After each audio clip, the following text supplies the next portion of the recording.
يا حامل القرآن قد خصك الرحمن بالفضل والتيجان. یعنی کہ انداز شریکہ ہے اور شرکہ ہے، جس طرح ہمارے اکثر لوگ شرکہ کہتے ہیں، یہ بھی صحیح ہے، شرکہ کا لفظ بھی صحیح ہے فصاحت وار. شرکہ بھی ہے اور شریکہ ہے اور شرکہ ہے. تو مراد جو ہے کسی کے ساتھ شراکت اور وکالہ. ہاں وہی شریکہ، شرکہ اور شرکہ، شین کے نیچے زیر، یہاں پر زیر باب الشرکہ. ہاں شرکہ یہاں پر بھی آپ کے سامنے شرکہ لکھا ہوا ہے. اور وکالہ کیا ہے؟ اپنی طرف سے کسی کو وکیل بنانا، یعنی اپنا کام کسی اور کے سونپ دینا. اچھا، وکالہ اور کفالہ میں کیا فرق ہے؟ یا حوالہ میں؟ وکالہ اور حوالہ میں؟ ہاں جی، حوالہ میں کسی کی طرف تحویل کرنا.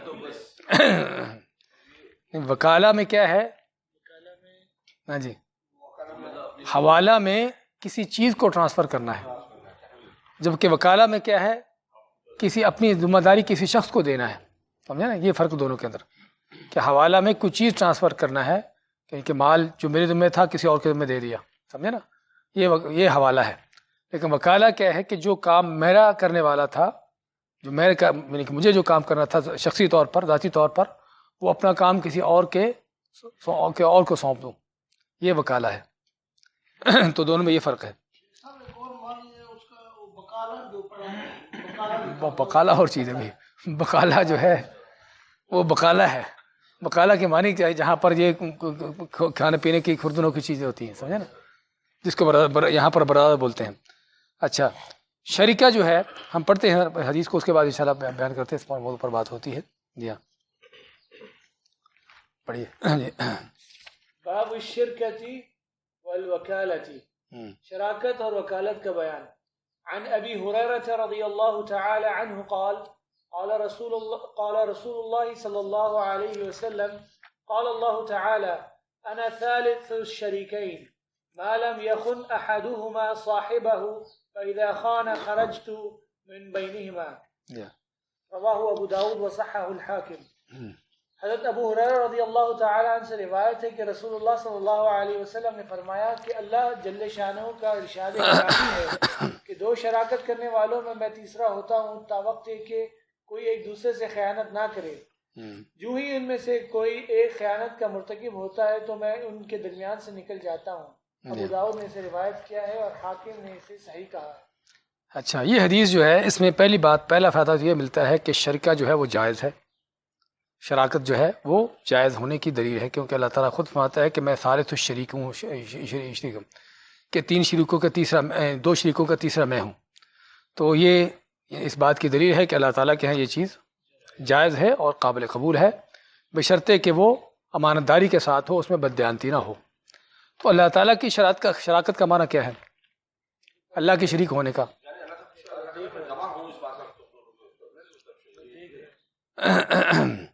نہیں، اللہ تعالیٰ کے شریک ہونے کا، کیونکہ یہاں پر تو تجارت ہے، کاروبار ہے، گواہی نہیں ہے. اور حدیث کے الفاظ بھی کیا ہے کہ میں ان کے ساتھ ہوں جب تک وہ خیانت نہیں کرتے. ہاں یہ بات ہے کہ اللہ کی طرف سے برکت ہے، ان کے اس کام میں مدد ہے، اس کام کو آگے بڑھنا ہے، اس میں ان کے یعنی کہ بزنس کا، کاروبار کا جو بھی انہوں نے کیا ہے، اس میں ان کے لیے یعنی کہ منافع ہونا ہے. اللہ تعالیٰ کے شریک ہونے کا معنی یہ کہ اللہ کی طرف سے برکت، اللہ کی طرف سے مدد اور نصرت، اور یہ اس کام میں اللہ کی توفیق اور اللہ کی طرف سے برکت. جب لیکن شرط کیا ہے کہ جب تک وہ بددیانتی خیانت نہیں کرتے، بددیانتی خیانت کرتے ہیں تو اللہ تعالیٰ پھر اس سے نکل جاتا ہے. نکلنے کا معنی کہ اللہ تعالیٰ اپنی برکتیں، رحمتیں ان سے اٹھا لیتا ہے. تو اس میں معلوم ہوا کہ شرکہ جو ہے وہ جائز ہے. اور لیکن کیا اس حدیث میں کوئی اس بات کی دلیل ملتی ہے کہ شرکہ جو ہے وہ افضل ہے، بہتر ہے اکیلے آدمی کے کام سے؟ کیا اس میں کوئی اس طرح کی دلیل ہے، کوئی فضیلت کی، شرکے کی فضیلت کی؟ ہاں جی، یعنی اس بات کی دلیل ہے کہ فضیلت کے کام ہے شرکہ جو ہے. ظاہراً یہ معلوم ہوتا ہے، لیکن اللہ تعالیٰ کا یہ کیا فرمانا کہ میں ثالث الشریکین، اس میں ایک مقصد کیا ہے کہنے کا، اور مقصد یہ ہے کہ میں ان کے ساتھ مدد میں ہوں، نہ کہ شرکے کی اس میں فضیلت ہے، کیونکہ شرکہ جو ہے عام طور پر اس میں اونچ نیچ ہوتی ہے، اس لیے کوئی شک نہیں کہ تجارت اور اس معاملے میں انسان اکیلا ہو تو زیادہ اس کے لیے محفوظ ہے، زیادہ اس کے لیے محفوظ ہے، کیونکہ جب کسی کے ساتھ ہوگا تو لازماً کہیں نہ کہیں اونچ نیچ ہوگی، اونچ نیچ ہوگی تو اور اونچ نیچ ہوگی تو اللہ تعالیٰ کی مدد نصرت نکل جائے گی، اور ویسے ہی بددیانتی ہوتی ہے، دوسروں پر ظلم زیادتی ہوتی ہے، اور اسی ظلم زیادتی کی بنیاد پر پھر آگے معاملات بھی بگڑتے ہیں اور ایک دوسرے کے ساتھ آدمی تعلقات خراب ہوتے ہیں۔ تو یہ ہے یعنی کہ شرکے کا جو نقصان ہے، اور اس میں فائدے بھی ہیں کہ آدمی یعنی کہ وہ بڑے کام کر سکتا ہے جو اکیلا نہیں کر سکتا، دوسروں کے ساتھ مل کر یہ فائدہ ہوتا ہے اس کا، لیکن اس میں جو نقصانات کے پہلو ہے وہ زیادہ ہے، اس لیے اس میں کافی محتاط ہو کے چلنے کی ضرورت ہوتی ہے شراکت میں۔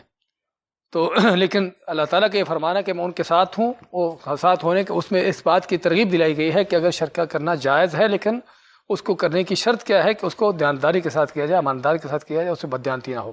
تو صرف حدیث میں یعنی یہ نہیں کہ ہم کہیں گے کہ اس میں اس حدیث میں جو ہے شرکہ کرنے کی فضیلت بیان ہوئی ہے، اس میں صرف شرکہ کرنے کا جواز ہے، جائز ہونا بیان کیا گیا ہے، اور اس کا اصول بیان کیا گیا، اس کا ادب بیان کیا گیا ہے کہ ادب اس کا کیا ہو، اس کا اصول کیا ہو کہ وہ اللہ تعالیٰ کے حکم کے مطابق ہو، دیانتداری کے ساتھ ہو۔ اگلی حدیث۔ ہاں جی، شرکہ جس طرح نہیں، شرکہ ہوتا ہے اپنے کیا اس کا نام شراکت سے، شرکہ شراکت سے ہے، پارٹنرشپ، کہ جس میں ایک سے زیادہ کمپنی، ایک سے زیادہ آدمی، 2 3 4 10 یعنی 1000 آدمی اس میں شریک ہوتا ہے، سمجھیں یہ شرکہ ہے، اس کا لفظی معنی ہی اس میں ہے۔ اور مؤسسہ عام طور پر جو ہے عموماً بعض اوقات ممکن ہے اس میں بھی ایک سے زیادہ ہوں، لیکن عموماً جو ہے وہ کسی ایک آدمی کی اپنی اس کی اپنی پراپرٹی ہوتی ہے، اس کی اپنی طرف سے ہوتا ہے، صاحب سمجھے نا۔ ہاں جی، حدیث قدسی ہے، یہ حدیث قدسی ہے، جب یہ آپ حدیث میں پڑھے کہ قال اللہ تعالی، حدیث قدسی ہے، اور حدیث قدسی اور حدیث نبوی میں کیا کیا فرق ہے، یا حدیث قدسی اور قرآن میں کیا فرق ہے؟ قرآن کی تلاوت کی جاتی ہے، حدیث قدسی کی تلاوت نہیں۔ دوسرا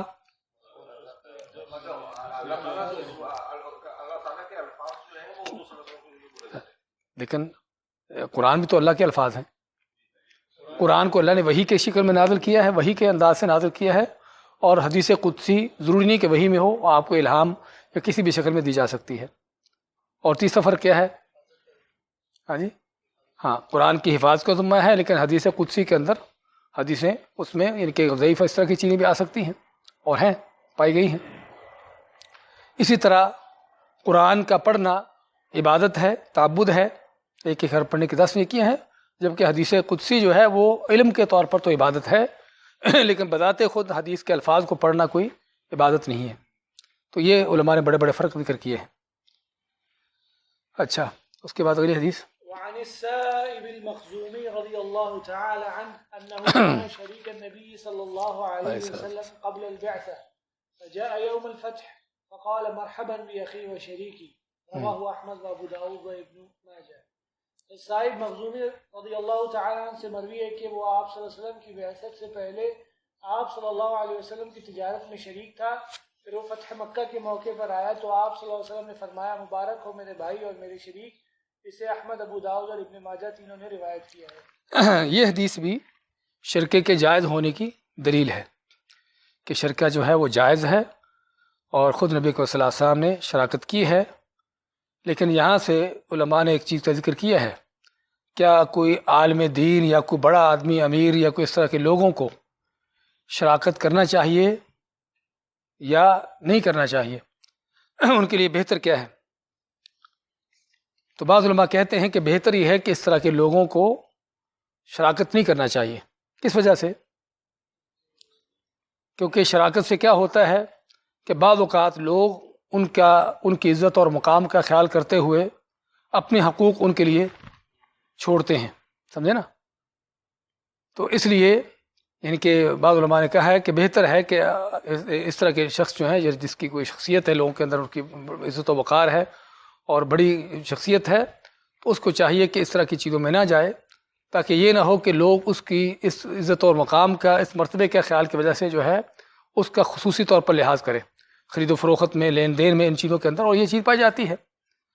اور حقیقت میں ہمارے ہاں معاملہ اس کے الٹ ہوتا ہے، ہمارے ہاں معاملہ بلکہ اس سے مزید لوگ فائدہ اٹھاتے ہیں۔ حالانکہ اگر احادیث کی روح سے دیکھا جائے تو اگر کسی کو کسی اس کے منصب عہدے کی وجہ سے کوئی چیز مل رہی ہے تو اس کا ذاتی حق نہیں ہے، وہ حق جو ہے پھر مسلمانوں کا ہوگا۔ جس طرح کہ آپ کو واقعہ بتایا تھا کہ خالد ولید کے حوالے، ہاں زکوٰۃ کا بھی ہے۔ بعض مسلمانوں کے کمانڈر سے ابو عبیدہ بن جرح اور خالد ولید، رومیوں کے ساتھ ان کی بات چیت ہوئی تو رومیوں نے ان کو تحفے تحائف دیے، تو انہوں نے کہا کہ رومیوں ہم کو تحفے تحائف ہماری اپنی ذات کی وجہ سے نہیں دیے، اس وجہ سے دیے کہ ہم مسلمانوں کے کمانڈر ہیں، تو چنانچہ انہوں نے اس کو بیت المال میں داخل کیا۔ تو اس لیے اصل یہ ہے کہ اگر آدمی کو اس کے عہدے منصب کی وجہ سے کوئی چیز دی جاتی ہے یا اس کے ساتھ کسی چیز میں رعایت کی جاتی ہے، کوئی اس طرح کی چیز چھوڑی جاتی ہے، تو اس کا ذاتی حق نہیں، بلکہ اس کو جس منصب عہدے کی وجہ سے اس کے ساتھ یہ کیا جا رہا ہے اس حوالے سے اس کو چاہیے کہ مسلمانوں پر خرچ کرے۔ تو یعنی کہ اس روح سے بعض علماء نے کہا ہے کہ بہتر ہے کہ اس طرح کا شخص جو ہے جس کی لوگوں کے ہاں یعنی بڑی شخصیت ہو، اس کو چاہیے کہ اس طرح کے کاموں میں نہ پڑے، تاکہ لوگ جو ہیں کہیں اس کی وجہ سے، اس کے اس منصب کی وجہ سے اس کے ساتھ رو رعایت نہ کریں۔ اور دوسری یہ بھی چیز ہے کہ بعض اوقات شرکے میں اس طرح کی چیزوں میں بعض معاملات جب اونچ نیچ ہوتے ہیں تو پھر اس کا عزت اور وقار کا بھی اس پر فرق پڑتا ہے، اور لوگوں کے ہاں جو ہے وہ جو علمی اس کا ایک شخصیت ہے، اس طرح کی چیزیں ہیں وہ کم پڑ جاتی ہیں، اس کے لیے جو ہے وہ بے عزتی کا باعث بنتی ہیں۔ جی ہاں۔ وعن عبد الله بن مسعود رضي الله تعالى عنه قال اشتركت أنا وعمار وسعد فيما نصيب يوم بدر الحديث وتمامه، فجاء سعد بأسيرين ولم أجئ أنا وعمار بشيء، رواه النسائي وغيره۔ عبداللہ بن مسعود رضی اللہ تعالیٰ عنہ سے روایت ہے کہ میں نے اور عمار بن یاسر رضی اللہ تعالیٰ عنہما اور سعد رضی اللہ تعالیٰ عنہ نے شراکت کی ان چیزوں میں جو ہمیں بدر کے روز حاصل ہوئیں۔ اس حدیث کا آخری حصہ یوں ہے کہ سعد رضی اللہ تعالیٰ عنہ اس روز 2 قیدی لے کر آئے، میں اور عمار رضی اللہ تعالیٰ عنہ کوئی بھی چیز نہ لائے۔ اسے نسائی وغیرہ نے روایت کیا ہے۔ اچھا، پہلی بات تو اس میں آپ پڑھ رہے ہیں کہ بدر الحدیث، الحدیث کا معنی یہاں پر کیا ہے؟ یعنی آپ پڑھیں گے بعض اوقات عربی کی عبارتوں میں کہ آیت کا کچھ حصہ لکھا ہوگا آگے الآیہ، یہ حدیث کا کچھ حصہ لکھا ہوگا آگے الحدیث۔ اس کا معنی کیا ہوتا ہے؟ یعنی اس آیت کا باقی ہے، یعنی آیت کو مکمل کرو، اس حدیث کا باقی ہے، حدیث کو مکمل کرو۔ یعنی یہ حدیث کے الفاظ جو آپ کے سامنے لکھے گئے ہیں صرف اتنے نہیں بلکہ اس سے زیادہ اور بھی الفاظ ہیں کہ جو حدیث کا باقی حصہ ہیں، اور یہ علماء کا انداز رہا ہے کہ بجائے بعض اوقات کسی چیز کو مکمل لکھنے کے اس کا پہلا جملہ لکھ دیا، پہلے الفاظ اس کے لکھ دیے آگے الآیہ کہ آیت کو مکمل کرو، یا حدیث کے چاہے پہلے چند الفاظ لکھ دیے آگے الحدیث، تو اور پڑھنے والوں کو پتہ ہوتا ہے بھی حدیث کا ابھی باقی کچھ حصہ ہے جو یہاں پر نہیں لکھا گیا۔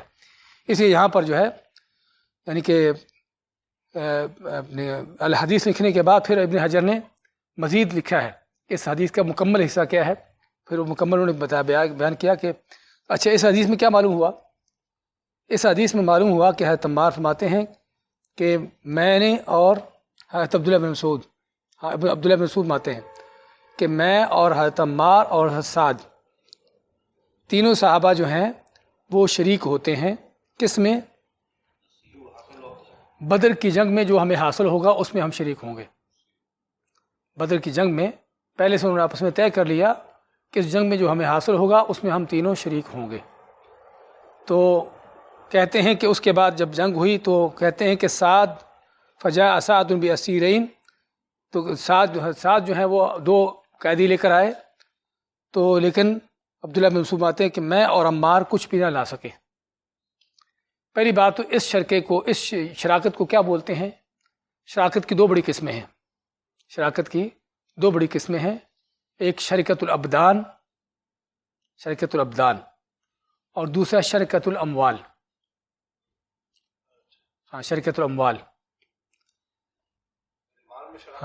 ہاں جی، دوسری ہے بدر میں شراکت، تو بدن میں شراکت کیا ہے کہ مال خرچ نہیں اس میں ہوگا، صرف ذاتی محنت ہر انسان کی اپنی یعنی کہ جسمانی طور پر اس کی محنت ہوگی ہر انسان کی، اور اس محنت کے مقابلے میں جو حاصل ہوگا اس میں وہ دوسرے شریک ہوں گے، سمجھے نا۔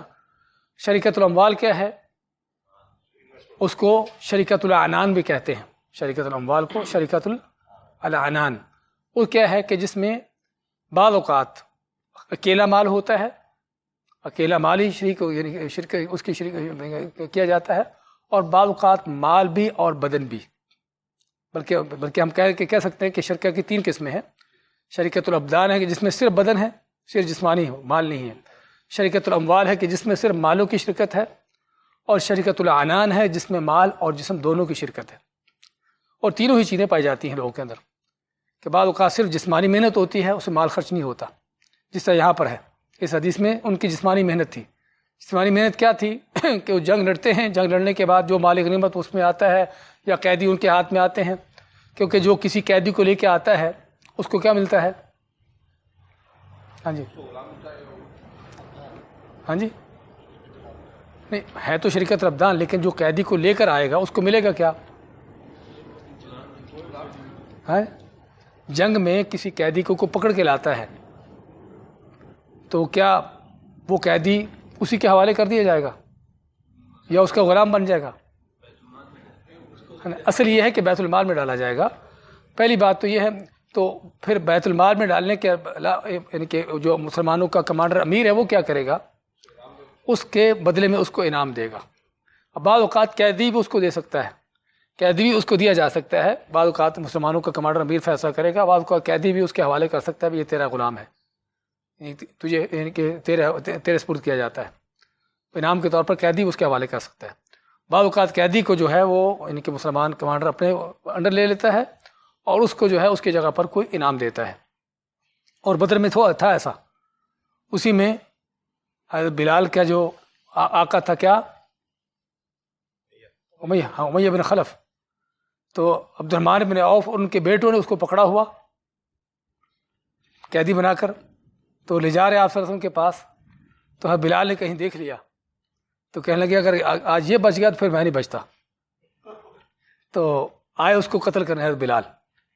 تو اب عبد الرحمن بن عوف نہیں چاہتے تھے کہ ان کا قیدی قتل ہو جائے، کیونکہ قیدی قتل ہو گیا تو اس کا معنی ان کو کچھ نہیں ملے گا، تو انہوں نے اس کو بچانے کی کوشش کی، حتیٰ کہ حدیث میں آتا ہے کہ وہ اپنے اوپر اس کے اوپر اپنا جسم اس کے اوپر ڈال دیا، لیکن پھر بھی حضرت بلال نے نیچے سے تلوار مار کے اس کو قتل کر دیا۔ تو حضرت انہوں نے فرمایا کہ میری قیدی کو اس نے ضائع کر دیا۔ تو کہنے کا مقصد جو ہے وہ قیدی جو پکڑتا ہے اس کو یا تو قیدی اس کے حوالے کر دیا جاتا ہے یا قیدی کی قیمت یا بعض اوقات اس کو انعام دیا جاتا ہے۔ تو یہاں پر بھی ان تینوں صحابہ نے آپس میں طے کیا تھا کہ جنگ میں ہمیں جو حاصل ہوگا اس میں ہم شریک ہوں گے، تو یہاں ان کی ذاتی محنت ہے۔ بعض اوقات صرف مال دے دیا جاتا ہے اس میں، اور مال دینے کے بعد فرض کرو یعنی آپ نے کوئی اپنی طرف سے کوئی لوگ رکھے ہوئے ہیں، یعنی پرائز رکھے ہوئے ہیں جو آپ کے اس مال کے چلانے والے ہیں، سمجھے نا، یعنی نہ آپ خود کر رہے ہیں نہ دوسرے مال دینے والے۔ فرض کرو 10 آدمی 1000 دینار دیتے ہیں، 10,000 دینار کا کو بزنس شروع کرتے ہیں اور انویسٹمنٹ، اور کرنے والے جو پیسہ دینے والا کوئی بھی اس میں کام نہیں کر رہا، صرف پیسہ دیا ہے بس۔ کام کرنے کے لیے آپ نے کوئی الگ سے کوئی ورکر رکھے ہوئے ہیں، وہ آپ کا کام کر رہے ہیں، سمجھے نا۔ تو یہاں پر صرف شرکہ کس میں ہے؟ مال کا ہے۔ بعض اوقات بدن کا بھی ہے اور مال کا بھی ہے، کہ فرض کرو کہ میں بھی 10,000 دیتا ہوں، آپ بھی 10,000 دیتے ہیں، اور دونوں ہی ہم کام کرتے ہیں، مال بھی دیتے ہیں اور ساتھ ہماری جسمانی محنت بھی ہے، اس کو کہتے ہیں شریکت العنان۔ تو یہ 3 قسمیں شرکوں کی۔ تو اس میں جو شریکت العنان ہے، شریکت الاموال، اس میں تو علماء کا اتفاق ہے کہ جائز ہیں، لیکن شریکت الابدان کے بارے میں بعض علماء کہتے ہیں کہ یہ جائز نہیں ہے۔ کس لیے؟ کیونکہ جسمانی طور پر کسی کی محنت زیادہ ہوگی، کسی کی تھوڑی ہوگی، کچھ کرے گا، اور جس طرح یہاں پر بھی ہم دیکھ رہے ہیں اس حدیث میں بھی کہ صرف حساد جو ہے وہ 2 قیدی لے کر آیا، باقی دونوں کو کچھ نہ ملا، 2 قیدی ان کو نہ ملا۔ اب اس شرکے کی بنیاد پر اس جو ان کا معاہدہ ہوا تھا شرکے کا، اس کی بنیاد پر کیا تھا کہ حساد جو 2 قیدی لے کر آئے ہیں، تو حضرت عمار اور حضرت عبداللہ بن مسعود بھی ان کے ساتھ اس میں شریک ہیں، حصے دار ہیں، اگر چلانے والے صرف سعد ہیں۔ تو اسی بعض علماء نے کہا ہے کہ یہ جائز نہیں ہے، کیونکہ ممکن ہے ایک کی محنت تو دوسرے کی محنت کوئی نہ ہو، دوسرا کوئی پیش نہ کر سکے، لیکن جو چیز جو صحیح ہے وہ یہ کہ جائز ہے، وہ جائز ہے، اور یہ حدیث اس بات کی دلیل ہے، یہ حدیث اس بات کی دلیل ہے کہ شریکت الابدان جو ہے وہ جائز ہے، کہ جسمانی محنت، اور اس میں دیکھا یہ جائے گا، اس میں پھر وہ طے کریں گے کہ جو لانے والا ہے اس کو کیا ملے گا، فرض کرو، اور جو نہیں لائے گا اس کا کیا حصہ ہوگا، سمجھے نا، وہ پر حصے مقرر کر سکتے ہیں کہ لانے والے کا حصہ زیادہ اور جو نہیں لانے والا اس کا حصہ تھوڑا، وہ یہ چیز کر سکتے ہیں، لیکن یہ شرکا جو ہے بنیادی طور پر جو ہے وہ جائز ہے۔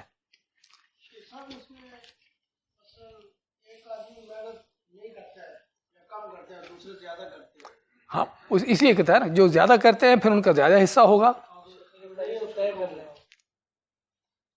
نہیں پہلے سے طے نہیں، میرے خیال اس کا اصل جو ہے وہ یہ ہے کہ جو بعد میں، یعنی بعد میں دیکھا جائے گا کہ کس کی کتنی آؤٹ پٹ ہے، کس کی کتنی آؤٹ پٹ ہے، اس کے آؤٹ پٹ کے حساب سے پھر وہ ان کے حصے مقرر ہوں گے۔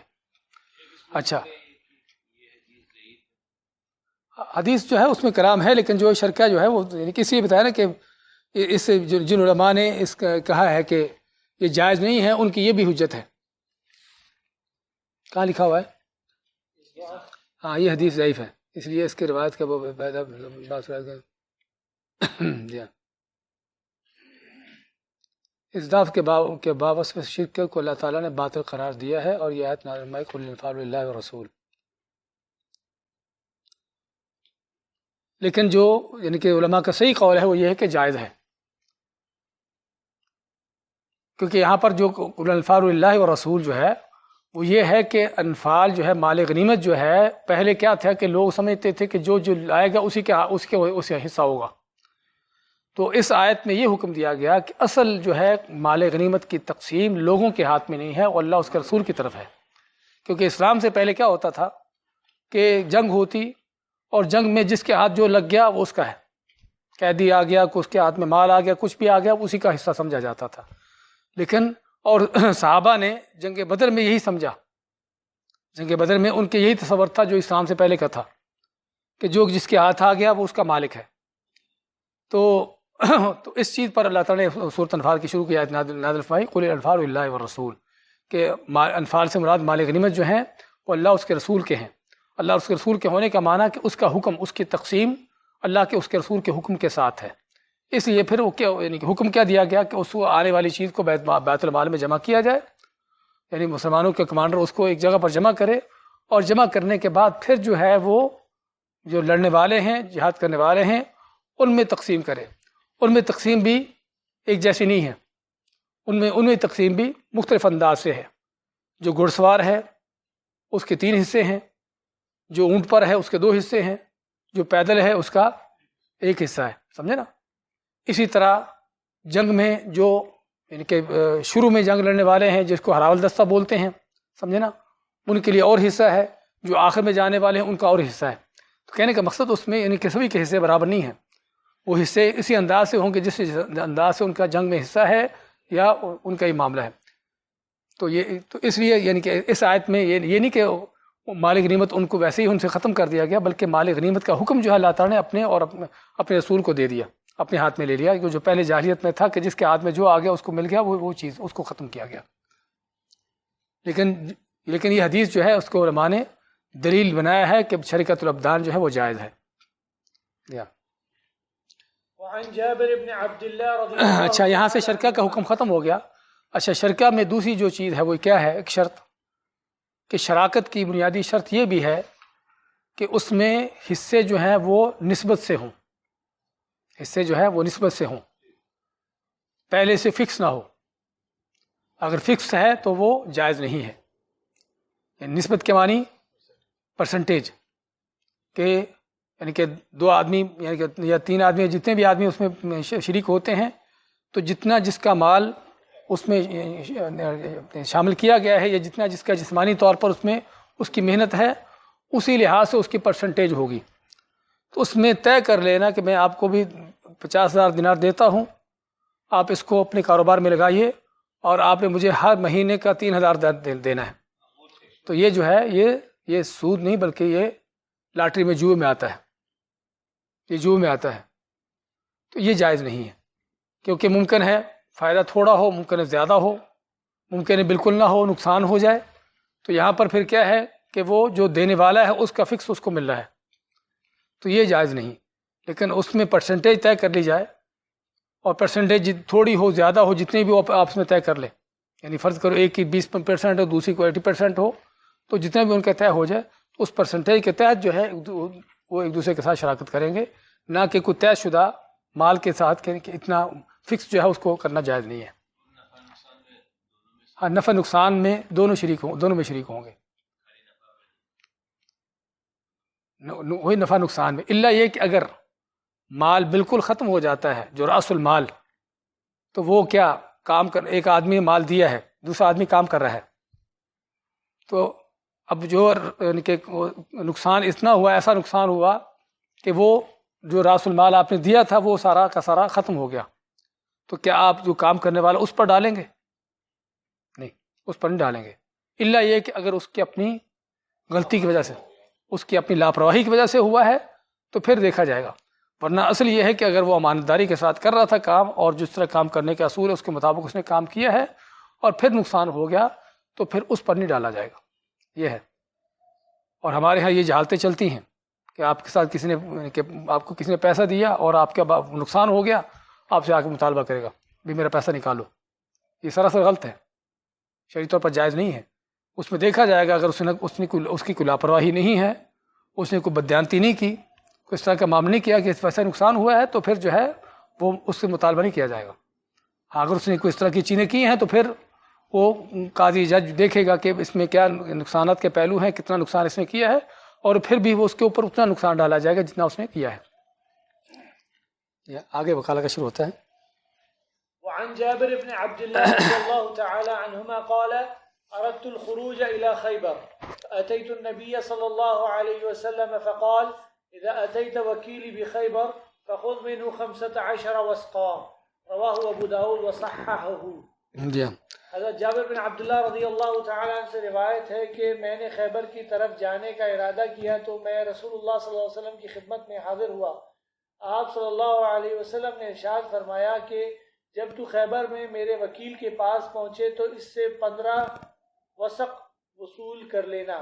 اسے ابو داؤد نے روایت کیا ہے اور انہوں نے اسے صحیح بھی قرار دیا ہے. وکالہ کیا چیز ہے؟ کہ اپنا کام کسی کو سونپ دینا، اپنا جو کام آپ نے کرنا تھا وہ کسی کو سونپ دینا، تو اس میں کسی کو وکیل بنا دینا. اور یہ وکیل کیا توکل سے ہے؟ ہاں جی، نہیں، توکیل سے ہے. تو توکل اور توکیل میں کیا فرق ہے؟ اصل میں حقیقت میں لفظی طور پر دونوں ایک چیز ہیں.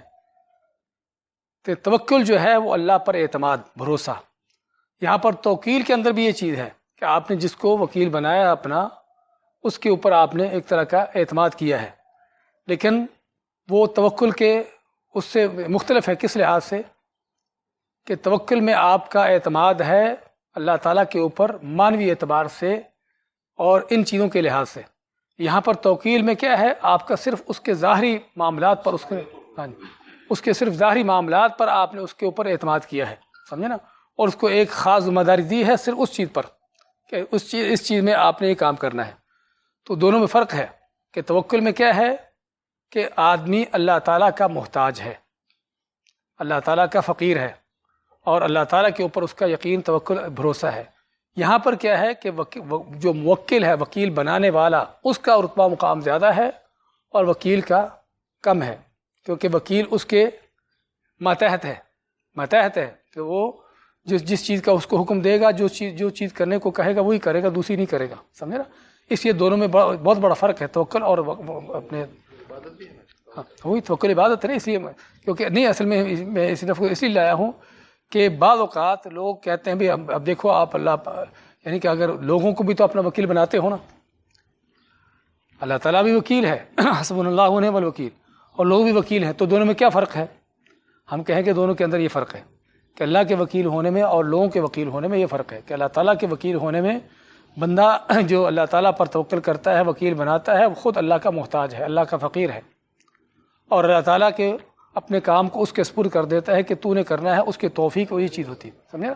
جبکہ یہاں پر وکیل جو ہے موکل جو وکیل بنانے والا ہے اس کا رتبہ مقام زیادہ ہے اور وکیل کا اس کے سامنے کم ہے، کیونکہ وکیل اس کے انڈر ہے، اور دوسرے الفاظ میں بعض اوقات اس کا خادم ہے، سمجھے نا؟ تو اس لحاظ سے. اور دوسری چیز یہ ہے کہ توکل میں اللہ تعالیٰ پر مانوی اعتبار سے ان چیزوں سے اعتماد کیا جاتا ہے. اور یہاں پر وکالت میں توکیل میں کیا ہے؟ ظاہری اسباب میں کہ ایک آدمی فرض کرو ایک کام کو کرنے کی اس کے اندر صلاحیت دیکھتے ہیں، آپ قدرت دیکھتے ہیں کہ آدمی اس طرح کے کام کر سکتا ہے، کرنے کا اس کا تجربہ ہے، تو آپ اس کے چیز کے حوالے سے اس کے اوپر اعتماد کریں گے. اگر فرض کرو اس کے اندر اس چیز کو کرنے کا تجربہ نہیں تو آپ اس کو اپنا وکیل ہی بنائیں گے. تو اس لحاظ سے دونوں میں بہت بڑا فرق ہے. جی ہاں. تو وکالت جو ہے وہ جائز بھی ہے اور ناجائز بھی ہے. بعض چیزوں میں وکالت مطلقاً جائز ہے، سمجھے نا، کہ جس چیز میں یعنی کہ مختلف طرح کے آپ کے جو ایگریمنٹ ہیں، مختلف طرح کی خرید و فروخت کے معاملات ہیں، اس طرح کی چیزیں ہیں، اس میں مطلقاً جائز ہے کہ آپ کسی کو وکیل بنا لیں. اور بعض چیزوں میں جو ہے وکالت بالکل ناجائز ہے، بعض چیزوں میں وکالت بالکل ناجائز ہے. مثلاً ہاں جی نہیں کہ آپ کسی کو اپنا وکیل نہیں بنا سکتے. مثلاً نماز پڑھنے میں، ہاں روزہ رکھنے میں، تو بعض میں وکالت بالکل ناجائز ہے، بعض مطلقاً جائز ہے، بعض بالکل ناجائز ہے، اور بعض جائز ہے کسی محدود حد تک. مثلاً حج کرنے میں، حج میں آپ کسی کو اپنا وکیل بنا سکتے ہیں، سمجھے نا، حج بدل جس کو بولتے ہیں، اور اس کی جو شرطیں وغیرہ ہیں. تو کہنے کا مقصد وکالت کا یعنی کہ جو مالی معاملات ہیں، جو دنیاوی معاملات کے اندر عموماً وکالت جائز ہے. ہاں وہی تو مالی معاملات میں عموماً وکالت جائز ہے. عبادات کے اندر کچھ جائز ہے، کچھ ناجائز ہے، سمجھے نا. اسی طرح معاشرتی معاملات کے اندر، نکاح طلاق میں، اس طرح کی چیزوں کے اندر بھی وکالت جو ہے وہ جائز ہے. تو لیکن عبادت کے معاملے میں کچھ چیزیں جائز ہیں، کچھ میں ناجائز ہیں. ہاں وہی بتایا نا کہ اس کی شرطیں ہیں، اس لیے بتایا کہ اس میں وکیل بنانے کی شرطیں ہیں. حج میں کیا وکیل بنائیں گے؟ اب مالی معاملات میں آپ چاہے کام کر بھی سکتے ہوں، آپ کے پاس وقت بھی ہے، آپ کی صلاحیت بھی ہے، آپ کام کو جانتے بھی ہیں، تب بھی آپ ان ساری چیزوں کے باوجود کسی کو وکیل بنا سکتے ہیں. لیکن عبادت میں یا تو وکالت سرے سے ناجائز ہے، جس طرح کہ نماز روزے کا بتایا ہے، یا پھر جائز ہے تو اس کی ایک حدود حد تک، یعنی اس کی شرطوں کے ساتھ. کہ حج میں کب وکیل بنائیں گے؟ کہ جب آپ کے کرنے کی خود جو ہے کرنے کی جسمانی طاقت نہیں ہے، مالی نہیں، جسمانی طاقت نہیں ہے. اگر مالی طاقت ہے تو پھر آپ کسی کو وکیل نہیں بنائیں گے، خود کریں گے. ہاں مالی طاقت نہیں ہے تو اس وقت تک نہیں کریں گے جب تک مال نہیں آئے گا، سمجھے نا. لیکن جسمانی طور پر طاقت نہیں ہے تو پھر آپ کسی کو وکیل بنا سکتے ہیں. یا آدمی فوت ہو چکا ہے تو اس لیے اس میں یعنی کہ عبادت کے اندر وکالت جو ہے جائز ہے، لیکن شرطوں کے ساتھ. وعن عروة البارقي رضي الله تعالى عنه أن رسول الله صلى الله عليه وسلم بعث بدينار ليشتري له أضحية. الحديث رواه البخاري في أثناء الحديث وقد تقدم. ہاں پہلے تقدم کا معنی پہلے گزر چکے، اور وہ بارقی کے حدیث کو ہم نے پڑھا تھا وہاں پر کہ آپ صلی اللہ علیہ وسلم نے ان کو ایک دینار دیا کہ ایک دینار سے جا کر قربانی کا بکرا لے آئے. تو وہ انہوں نے ایک دینار سے دو لے لیے، ایک دینار سے دو بکرے لیے، اور پھر ایک بکرا دینار کا بیچا. تو آپ صلی اللہ علیہ وسلم کے پاس دینار بھی لے کر آ گئے اور بکرا بھی لے کر آ گئے. ہاں وسق، ہاں ذکر الخیر ہم نے پہلے پڑھ چکے ہیں، اب ساتھی بتائیں گے آپ کو وسق کیا ہوتا ہے. وسق جو ہے یہ سابقہ زمانوں میں جو چیز ناپنے کے لیے استعمال ہوتی تھی نا، چیز کو ماپنے کے ناپنے کے لیے استعمال کی جاتی تھی، یہ وسق تھا. جس طرح سا تھا، وسق ہے، مد ہے، مختلف چیزیں ہوتی ہیں. مد یہ ہے 4 یہ ہوں تو ایک سا بن جاتا ہے، 60 سا ہوں تو ایک وسق، 60 سا ہوں تو ایک وسق. یعنی اس کا وزن جو ہے تقریباً سا کا وزن، سا کے اوپر اختلاف علماء کا کہ سا کا وزن کتنا ہے. وہ 2 کلو 40 گرام شیخ حسین رحمۃ اللہ علیہ کا سب سے کم وزن انہوں نے، ان کا تقریباً جہاں تک میرے علم ہے، اور بعد میں 2.25 کلو کے قریب تک پہنچایا اس کو. تو خیر یعنی کہ لیکن میانہ اس کا جو درمیانہ مقدار ہے 2.5 کلو کے قریب سمجھا جاتا ہے. تو یہ ہے سا. تو 60 سا جو ہے ایک وسق ہوتا ہے، یعنی جس کو آپ وہ بڑا ٹوکرا کہہ لیجئے، ہمارے اس دور کے کہ بڑے ٹوکرے میں بڑی اس طرح کی چیز ہو جس میں کوئی گندم وغیرہ یا کوئی کھجوریں ڈالی جاتی ہوں، اس طرح کی چیز ڈالی جاتی ہے. ہاں جی نہیں، ہم یہ بات کریں کہ وسق ہے کتنی بڑی چیز کہ جس میں 60 سا آتے ہوں. 60 سا آنے کا معنی اگر 2.5 کلو کی بھی سا لگائیں تب بھی جو ہے ہاں جی 150 کلو. تو 150 کلو کے لیے اچھا خاصا آپ کو بڑی چیز چاہیے. ہاں جی نا، ہاں جی ہاں جی ہاں، وہ جو 100 کلو کی بوری ہوتی ہے وہ 1.5 بوری یعنی کہہ لیجیے. تو یہ ہوتا ہے سا اپنے وسق. ہاں جی تو کیا پڑھی تھی حدیث؟ ہاں عروہ بارقی کا حدیث. عروہ بارقی کی پچھلی حدیث کے اندر بھی آپ صلی اللہ علیہ وسلم نے اس آدمی کو جو خیبر میں جا رہا تھا اس کو فرمایا کہ تم وہاں پر جاؤ. حضرت جابر کو فرمایا کہ تم وہاں پر جاؤ تو کیا کہو کہ میری طرف سے جو ہے میرے وکیل سے اذا آتا وکیل بخیبر فخذ منہ 15 وسقا، کہ میرے وکیل سے جو ہے 15 وسق لے لینا.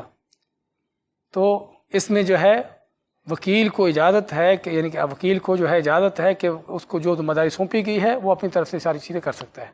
اس طرح عروہ بارقی کے حدیث میں ہم نے ذکر کیا تھا کہ اس میں وکالت کی اصل جو حدیث یہ ہے جس میں وکالت کے مختلف طرح کے احکام سامنے آتے ہیں، وہ کیا ہے کہ وکیل جو ہے کیا وہی کام کرے گا جس کی اس کو ذمہ داری دی گئی ہے یا اس سے کام زیادہ کر سکتا ہے. ہاں جی ہم نے ذکر کیا تھا کہ اس میں ان کے اس حدیث سے معلوم ہوا کہ وکیل کو جو کام کہا گیا ہے اس سے بڑھ کر وہ کر سکتا ہے، لیکن اس کام کے جائز ہونے کی یا اس کو نافذ ہونے کی شرط کیا ہے؟ اس کے نافذ ہونے کی شرط مالک کی رضامندی ہے. اس کے نافذ ہونے کی شرط مالک کی رضامندی ہے. فرض کرو عروہ بارقی نے جو 1 دینار سے 2 بکرے لیے تھے، پھر پہلی بات تو انہوں نے آپ صلی اللہ علیہ وسلم کی جو وکالت ان کو دی گئی تھی اس کے مخالفت کی کہ آپ نے ان کو 1 دینار دیا تھا تاکہ 1 بکرا لے. انہوں نے 1 سے 2 لے لیے. ایک مخالفت انہوں نے یہ کی. دوسری مخالفت کیا کی کہ وہ 2 لے کر 1 بیچ دیا. یعنی حالانکہ جس دینار سے بکرے خریدے ہیں وہ کس کا دینار ہے؟ آپ صلی اللہ علیہ وسلم کا ہے، وہ مال آپ صلی اللہ علیہ وسلم کا ہے.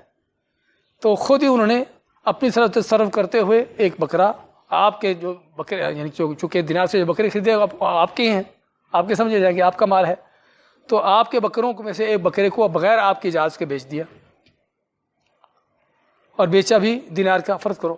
تو کہنے کا مقصد اب اگر آپ صلی اللہ علیہ وسلم فرض کریں کہہ دیتے کہ بھی تم نے یہ جو کیا غلط کیا ہے تو پھر کیا ہوتا؟ پھر سارا کچھ کینسل ہوتا. پھر شروع سے لے کر ہی پھر جا کر وہ جنہوں نے جو 2 بکرے لینے کا معاملہ انہوں نے کیا تھا وہ بھی واپس کرتے اور یعنی کہ 1 بکرا لینے کا جو بھی خصوصاً جو دوسرا بکرا انہوں نے بیچا ہے یہ بیع جو ہے اس کو کینسل کیا جاتا. لیکن چونکہ آپ صلی اللہ علیہ وسلم نے اس چیز پر رضامندی کا اظہار کیا بلکہ ان کے لیے دعا کی، ان کے لیے دعا کی اللہم بارک لہ فی بیعہ، کہ اس کے کاروبار میں اس کے لیے برکت پیدا کر. تو اس کے بارے میں آتا ہے کہ عروہ بارقی کہتے ہیں کہ اگر میں مٹی بیچتا تب بھی میرے لیے بڑا فائدہ ہوتا. تو اس بات کی دلیل ہے کہ آپ نے اس میں رضامندی کا اظہار کیا اور رضامندی اس بات کی دلیل تھی کہ جو انہوں نے کیا وہ صحیح کیا. تو اس کا تو ہم نے بتایا تھا کہ اس میں اس کو کیا بولتے ہیں؟ تصرف. ہاں بھول گیا تصرف فضولی. تصرف فضولی ہم نے بتایا تھا. اس کو کہتے ہیں تصرف الفضولی. فضولی کے معنی زیادہ اپنی طرف سے تصرف کرنا یعنی کہ وکیل کا. تو یہ بعض علماء نے تو کہا ہے کہ ناجائز ہے.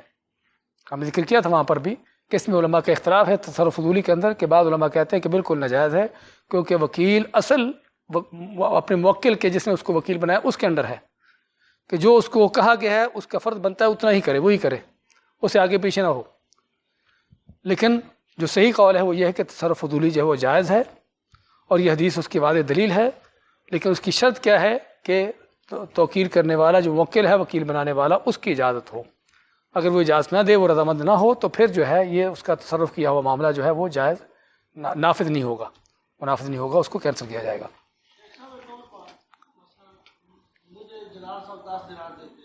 جی ہاں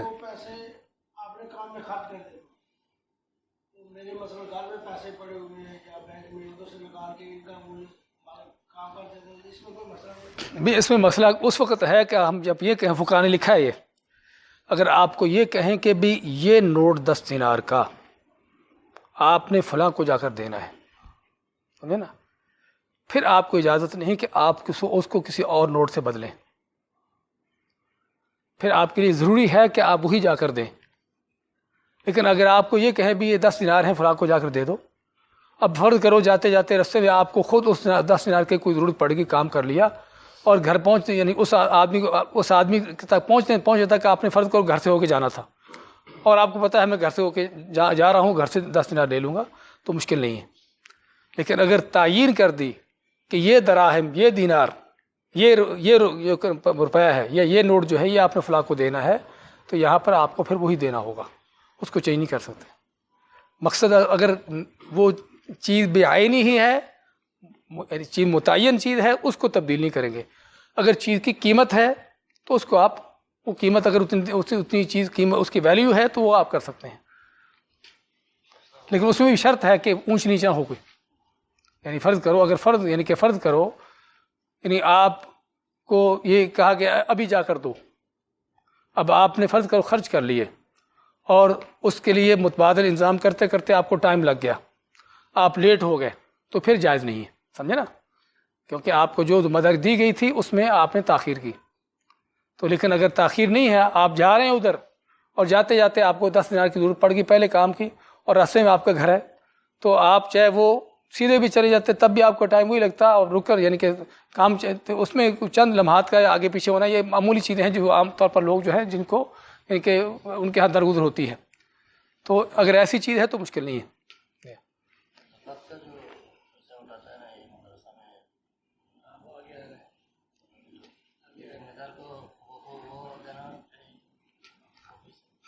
آگے آ رہا ہے ویسے مسئلہ، لیکن وہ اس طرح ذکر کیا ہے کہ فرض کرو زکوٰۃ کا پیسہ جو ہے، اگر پیسہ ہے ویلیو ہے، سمجھے نا، کہ خصوصاً خصوصی طور پر موجودہ کرنسی جو ہے اس کو شرعی طور پر دیکھا جائے تو اس کی شرعی کو اپنی حیثیت کوئی نہیں ہے، سمجھے، ایک کاغذ کا ٹکڑا ہے، صرف اس کو گورنمنٹ کی دی ہوئی ویلیو ہے، سمجھے نا، اس لحاظ سے تو اس کی صرف ایک ویلیو ہے۔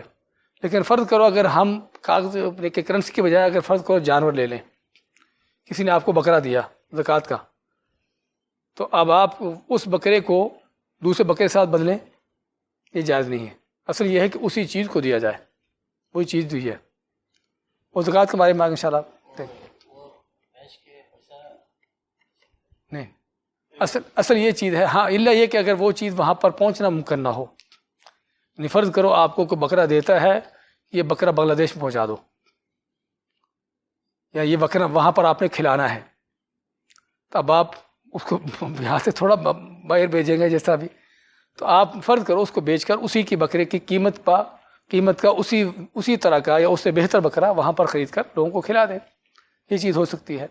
اس میں خصوصی طور پر جس طرح کے زکوٰۃ الفطر کا معاملہ آتا ہے، زکوٰۃ الفطر جو ہے صدقہ فطر کہ یہاں سے بہت سے لوگ آپ کو صدقہ فطر دیتے ہیں، وہ خوراک کی شکل میں دے دیا یا پیسے دے دیے، بھئی ہماری طرف سے یہ صدقہ فطر ہے، غریب لوگوں کو پہنچا دو۔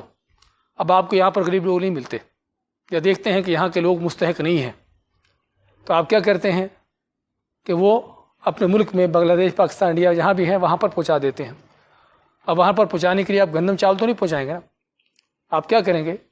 اب آپ کو اجازت ہے کہ آپ وہ گندم یا چاول جو ہے اس کو بیچ کر اس کی قیمت جو ہے وہاں پر پہنچا دیں، اور اس کی قیمت سے وہاں پر گندم چاول خرید کر جو ہے اس کو وہاں پر دے دیا جائے۔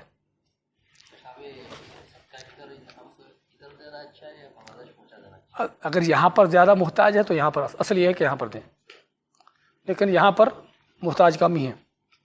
پالنے والے بکرے میں ایسا نہیں کر سکتے، پالنے والا بکرا آپ کو ویسے ہی پہنچانا پڑے گا، اور کسی کا پلا ہوا بکرا ہے وہ کہتا ہے مجھے بکرا دے دو، اب جو اس کا پلا ہوا بکرا کھا لیا اس کو پھر سے دوسرا بکرا لے لیا، نہیں اس سے نہیں، وہ دیکھیں گے نا، نہیں دیکھیں گے اس میں دیکھا جائے گا نا، نہیں اس کو کیسے پہنچائیں گے آپ؟ یا تو جس نے دیا اس کو کبھی پہنچانے کا انتظام کرو، صحیح ہے، ورنہ آپ کو بکرا پہنچانے کے لیے 10 بکروں کی قیمت لگے گی۔ جی ہاں۔ وعن ابی ہریرہ رضی اللہ تعالی عنہ قال بعث رسول نہیں، اس سے پہلے حضرت جابر کی حدیث ہے، اگر جابر کی حدیث پڑھ لی؟ نہیں پڑھی، حدیث 748 یہ والی، اچھا ابو ہریرہ کے نیچے والی، اچھا ہاں صحیح، یہ پڑھیے، صحیح ہے۔ وعن ابی ہریرہ رضی اللہ تعالی عنہ قال بعث رسول الله صلى الله عليه وسلم عمر على الصدقة الحديث متفق عليه.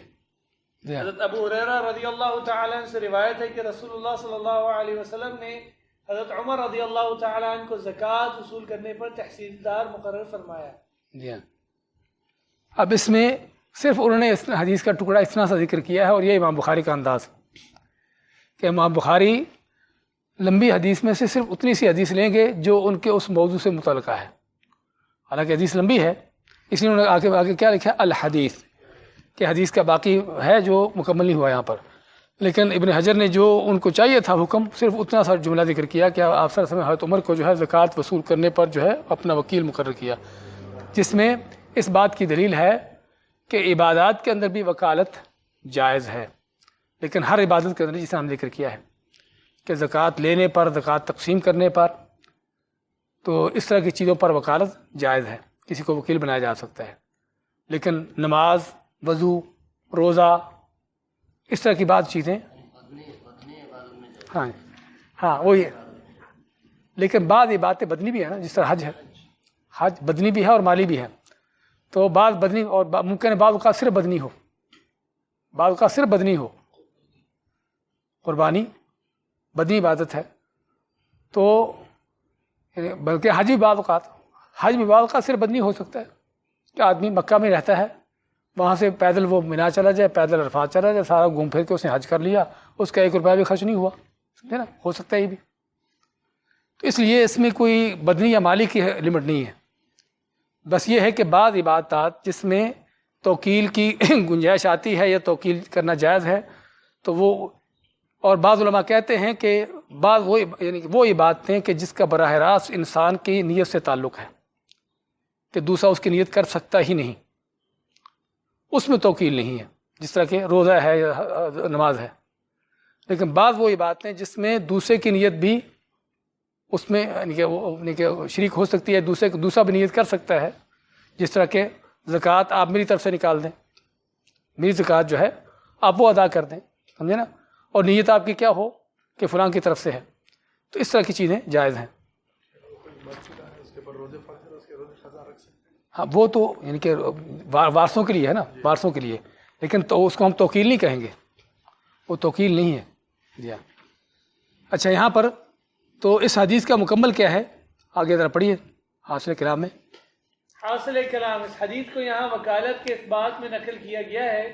مکمل حدیث کا مضمون اس طرح ہے کہ حضرت عمر رضی اللہ تعالیٰ عنہ نے رسول اللہ صلی اللہ علیہ وسلم سے عرض کیا کہ ابن جمیل رضی اللہ تعالیٰ عنہ، حضرت عباس رضی اللہ تعالیٰ عنہ اور خالد ابن ولید رضی اللہ تعالیٰ عنہ نے اپنی زکوٰۃ ادا نہیں کی. آپ صلی اللہ علیہ وسلم نے فرمایا ابن جمیل غریب و مفلس تھا، اللہ تعالیٰ نے اسے مالدار اور غنی کر دیا، اب وہ اللہ سے اسی بنا پر انتقام لیتا ہے. یعنی یہ منافق تھا، یعنی منافق تھا ابن جمیل، تو اس نے زکوٰۃ اس لیے نہیں دی کہ وہ منافقت کی وجہ سے. جی ہاں. اس نے بعد میں توبہ کی اور سچا مسلمان بن گیا. اور رہی حضرت عباس رضی اللہ تعالیٰ عنہ کی زکوٰۃ تو وہ میرے ذمے ہے، میں ادا کروں گا. اور خالد نے ولید تو حضرت عباس کی زکوٰۃ آپ نے اپنے ذمے کیوں لی؟ کیونکہ آپ کے چچا ہیں، آپ کے چچا ہیں.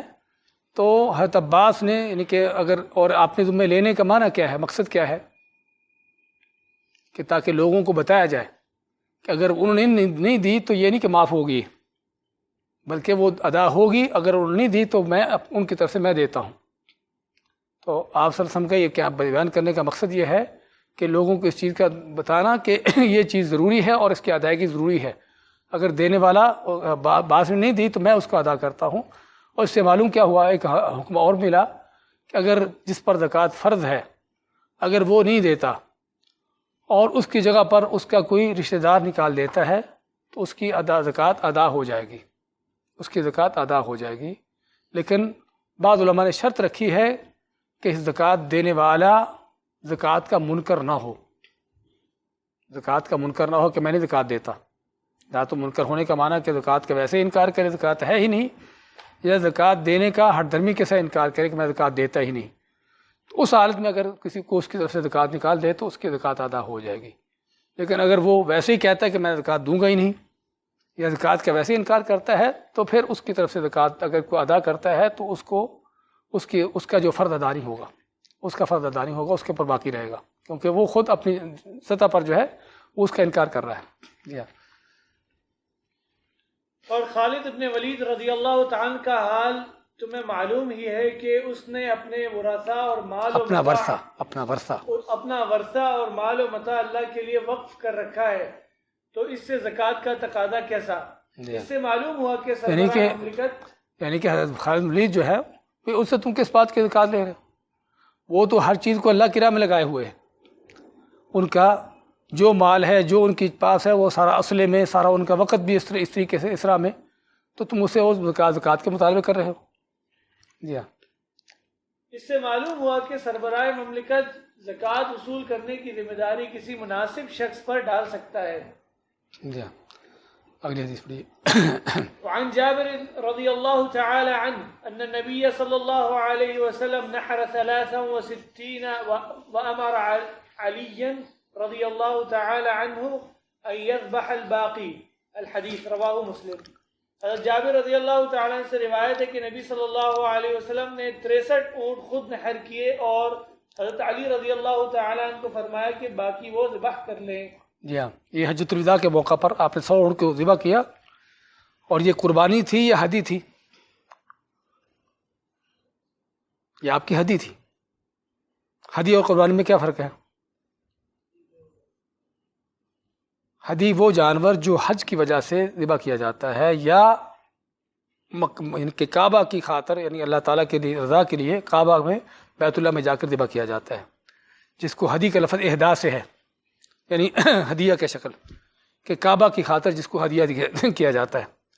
اور یہ چیز جاہلیت میں اسلام سے پہلے بھی تھی، اور اسلام نے اس کو باقی رکھا. اس میں کچھ ہدی جو ہے وہ نفل ہے، اور کچھ ہدی جو ہے وہ فرض ہے. اب آپ سرس میں جو 100 اونٹ ذبح کیے، کیا تھا کہ آپ کے اوپر فرض تھی؟ نہیں، یہ نفل تھی، کیونکہ آپ کے اوپر قربانی ایک ہی فرض تھی. یعنی ہدی جو ہے آپ پر، چونکہ آپ اکیلے ہی تھے جو حج قران کر رہے تھے. آپ سرسم کی بیویاں جو ہیں ان کی طرف سے قربانی اور گائے سے قربانی دی گئی، تو آپ نے اپنی طرف سے یہ سارے جانور اپنی طرف سے ذبح کیے تھے، تو آپ کے اوپر تو صرف ایک اونٹ کی قربانی تھی. ہدی جو تھے ایک اونٹ کی آتی تھی. تو اس کا مطلب یہ ہوا کہ یہ وہ ہدی ہے جو آپ نے صرف بیت اللہ میں جانور ذبح کرنے کے اہدا کے طور پر کی تھی. تو یہ اس کی حیثیت نفل کی ہے، الا یہ کہ جب اس کی تعین ہو جائے کہ یہ بیت اللہ میں جا کر ذبح کرنا ہے، تو پھر جو ہے وہ سورۃ مائدہ کے شروع میں جو اللہ فرماتا ہے والہدی والقلائد کہ ہاں جی، تو وہ قلائد کیا ہے، ہدی کیا ہے، وہ یہ ہے کہ جب کسی جانور کو خاص کر لیا جاتا کہ جانور بیت اللہ کی خاطر ذبح ہونے کے لیے، بیت اللہ کی خاطر نہیں، بیت اللہ کے بعد ذبح ہونے کے لیے جا رہا ہے، تو پھر وہ اس کا جانا وہاں پر ضروری ہوتا ہے، اور وہاں پر جا کے ذبح کرنا ضروری ہوتا ہے، چاہے وہ نفل بھی کیوں نہ ہو. لیکن اصل یہ ہے کہ اور جو ہدی فرض ہے وہ کون سی ہے؟ وہ ہدی فرض جو ہے جو حج کی شکل میں ہوتی ہے. حج کی 3 شکلوں میں سے دو شکلیں ہیں، 2 قسمیں ہیں جس میں ہدی ہوتی ہے. کون سی؟ حج تمتع اور حج قران. حج کی 3 قسمیں ہیں. 3 قسمیں. حج افراد ہے جس میں اکیلا حج عمرہ نہیں ہوتا، اس میں کوئی ہدی کچھ نہیں ہے. اور حج کی دوسری قسم ہے حج تمتع، جس میں عمرہ بھی کریں گے مکمل، اور احرام اتار کے پھر مکمل حج کریں گے. اگر چائے ساتھیوں کو دے دیں اگر نیند آ رہی تو. طالب چل رہے ہیں؟ ہاں جی، چائے ماشاء اللہ ویسے بھی کافی ہے، ساتھی جی کو تھوڑے سے. تو خیر دوسری حدیث کے جو حج قران ہے، حج تمتع، تو حج تمتع میں مکمل حج اور مکمل عمرہ ہوتا ہے، تو اس میں حدی لازمی ہے. اور تیسرا حج قران کہ میقات سے عمرہ حج دونوں کے لیے سے احرام باندھے اور اسی احرام میں ہی عمرہ حج کرے، اس میں بھی حدی جو ہے وہ لازمی ہے، ضروری ہے. نہیں کر سکے تو پھر کیا کرنا ہوگا؟ فدیہ کیا ہوگا؟ اونٹ ذبح کرنا. کہ بکرا ذبح نہیں کیا تو اونٹ کریں گے. پھر اس کے روزے ہیں بھائی، ہاں 10 دن کے روزے، کفارہ نہیں، اس کے بدل میں ہیں، اس کے عوض ہے، بدل اس کے بدل ہیں 3 دن کے روزے جو ہے وہ حج کے دنوں میں، اور 7 دن کے روزے جب آدمی اپنے گھر میں واپس لوٹتا ہے. 10 دن کے روزے ہیں. تو یہ حدی جو فرض ہے. تو بات کر رہے تھے کہ یہاں پر آپ نے جو ذبح کیے تھے، حدی کے جانور ذبح کیے تھے، یہ عام قربانی نہیں تھی. تو اور یہ کوئی شک نہیں کہ عبادت ہے، تو اس حدیث سے یہ پتہ چلا کہ قربانی یا ہدی بھی ایسے ان چیزوں میں سے، ان عبادتوں میں سے جس میں توکیل جو ہے وہ جائز ہے. آدمی کسی کو وکیل بنا سکتا ہے کہ اس کی طرح سے جانور ذبح کرے. قربانی بھی یہ چیز جائز ہے. جی ہاں جی ہاں. وعن أبي هريرة رضي الله تعالى عنه في قصة العسير قال النبي صلى الله عليه وسلم واغدوا يا أنيس على امرأة هذا فإن اعترفت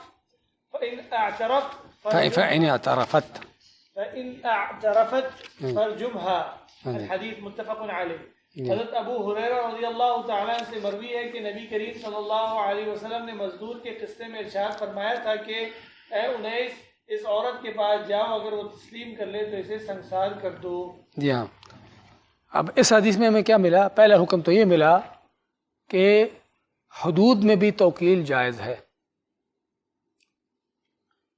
حدود میں بھی توکیل جائز ہے کیونکہ آپ صلی اللہ علیہ وسلم نے یہ انیس نامی صحابی ہیں اور اس حدیث کا واقعہ میرے خیال نیچے ذکر کیا ہوا شاید میرے خیال. ہاں پڑھو لغوی تشریح کے بعد اس کا مفصل واقعہ. ہاں اس کا مفصل واقعہ اور قصہ تو کتاب الحدود میں آگے آ رہا ہے. اس کا خلاصہ یہ ہے کہ ایک آدمی کسی کے ہاں مزدور تھا، وہ اس کی بیوی سے زنا کر بیٹھا. پھر مزدور کے باپ اور اس عورت کے خاوند نے آپس میں اس طرح مصالحت کر لی کہ مزدور 100 بکریاں اور ایک لونڈی عورت کے شوہر کو دے کر فارغ ہو گیا. اس کے بعد ان دونوں کو شرعی سزا یعنی حد کی خبر دی گئی تو دونوں نبی صلی اللہ علیہ وسلم کی خدمت میں حاضر ہوئے اور اپنا واقعہ آپ صلی اللہ علیہ وسلم کے روبرو بیان کیا. آپ صلی اللہ علیہ وسلم نے سارا واقعہ سن کر زانی مرد کو 100 کوڑے اور 1 سال کی جلا وطنی کی سزا دی اور عورت کے بارے میں فرمایا کہ اگر وہ جرم زنا کا اعتراف کر لے تو اس کو رجم کر دو. جی ہاں. یہ واقعہ اس کا آصف کے معنی یہ ملازم یا جو یعنی کہ اجرت پر اجیر جس کو بولتے ہیں، جو اجرت پر رکھا ہوا کو خادم نوکر ہوتا ہے. تو یعنی واقعہ جس طرح ذکر کیا ہے کہ یعنی کہ یہ لڑکا یہ نوجوان جو تھا کسی کے پاس مزدور تھا تو اس کے گھر میں مزدور تھا تو اس کی بیوی کے ساتھ اس نے زنا کیا. اب جب اسے زنا کیا لڑکے نے تو اس کے لڑکے کے باپ نے کیا سمجھا کہ میرے بیٹے نے اس کی بیوی پر زیادتی کی ہے. تو چنانچہ یعنی کہ اب مجھے کچھ دینا ہوگا. تو اپنی اس عقل کے مطابق اس نے خود یا اور بلکہ بعض روایتوں میں آتا ہے کہ اس کو کسی نے فتویٰ دیا تھا. کسی سے پوچھا بھی اس طرح کی بات ہوئی تو میں کیا کروں؟ تو اس نے کہا کہ تمہیں اس کو 100 بیٹیاں اپنے 100 بکریاں دینا ہوگی. تو اس نے 100 بکریاں اور ایک لونڈی جو ہے اس کو اپنے جس کی بیوی تھی اس کو دی اور سمجھا کہ میں اپنا حق ادا کر لیا. اس کے بعد اس نے یعنی کہ کسی نے ان کو بتایا بھی بات یہ نہیں ہے، اس سے اوپر شرعی حد ہے. تو اللہ کے نبی صلی اللہ علیہ وسلم کے پاس دونوں آئے، وہ لڑکے کا باپ بھی اور عورت کا خاوند بھی. لڑکے کا باپ بھی عورت کا خاوند دونوں آئے. تو عورت کا جو خاوند تھا اس نے پھر واقعہ بیان کیا آپ صلی اللہ علیہ وسلم کے سامنے. اس طرح سے جو ہے اس کے بیٹے نے یہ کام کیا ہے اور اس نے مجھے جو ہے 100 بکریاں اور لونڈی دی ہے. تو آپ فرمایا کہ تم نے تو اس کی جو 100 بکریاں لونڈی اس کو واپس کی جائے اور اس کے بیٹے کے اوپر جو ہے 100 کوڑوں کی حد ہے اور اس کو جلا وطن جو کہ غیر شادی شدہ کی جو زنا میں حد ہوتی ہے 100 کوڑے اور 1 سال کے لیے اس کو جلا وطن کرنا. اور اس کی بیوی جو کہ شادی شدہ تھی، بیوی تھی اس کی ظاہری بات ہے، اس کے اوپر رجم کی حد. تو آپ نے انیس صحابی کو بھیجا کہ جاؤ کل صبح اس کی وہاں پر جاؤ اور جا کے اس سے پوچھو اگر وہ زنا کا اعتراف کر لیتی ہے تو اس کو رجم کرو. جس میں اس بات کی دلیل ہے کہ اپنے زنا کی حد جن چیزوں سے قائم ہوتی ہے اس میں ایک چیز کیا ہے؟ وہ اعتراف ہے. وہ اعتراف ہے. اور تقریباً یعنی کہ بعض علماء کہتے ہیں کہ اب تک بغیر اعتراف کے زنا کی حد جو ہے قائم ہوئی ہی نہیں. زنا کی حد قائم ہونے کے لیے 3 چیزیں ہیں، یا 4 گواہ ہیں اور ان کی گواہی بالکل کھلی اور صاف ہو جس میں معمولی قسم کا بھی شائبہ نہ ہو کہ انہوں نے کس انداز سے ان کو زنا کرتے دیکھا ہے. اور 4 گناہ نہیں تو 4 گواہ نہیں تو پھر کیا ہے؟ اعتراف ہو، زنا کرنے والے کا اعتراف ہو کہ میں نے زنا کیا ہے، پھر اس پر حد قائم ہوگی. اور حضرت عمر فاروق نے ایک اور چیز کا اضافہ کیا، وہ کیا تھی؟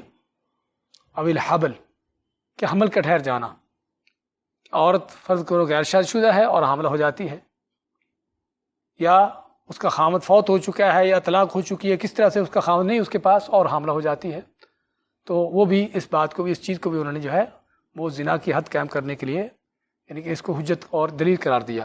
تو یہ تین چیزیں ہیں کہ جس سے زنا کی حد قائم ہوتی ہے۔